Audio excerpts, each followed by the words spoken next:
Hi all welcome to live with Vaishu. അടുത്തത് ഞങ്ങൾ പോയത് തളി മഹാദേവ ക്ഷേത്രത്തിലേക്കാണ്. 1500 വർഷത്തോളം പഴക്കമുള്ള ഒരു ക്ഷേത്രമാണെന്നാണ് അറിയാൻ കഴിഞ്ഞത്.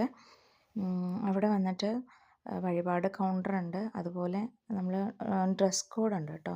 ജെൻസിന് ജീൻസോ പാൻസോ ധരിച്ച് അകത്ത് പോകാൻ കഴിയില്ല, മുണ്ട് ധരിച്ച് വേണം പോവാൻ.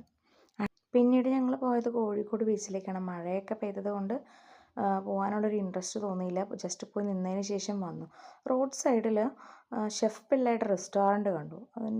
ആ ബിൽഡിങ് കണ്ടപ്പം ഒന്ന് നടന്ന് വീഡിയോ എടുക്കണം എന്നൊക്കെ തോന്നി.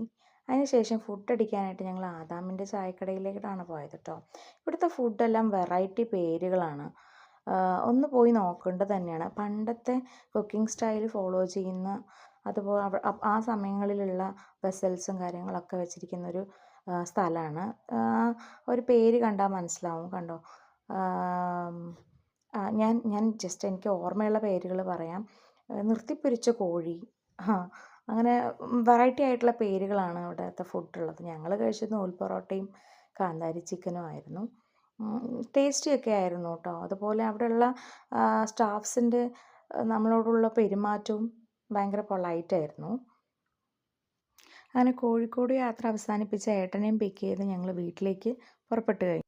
അടുത്ത നല്ലൊരു വീഡിയോയുമായിട്ട് വീണ്ടും കാണുന്നതായിരിക്കും. ബായ്.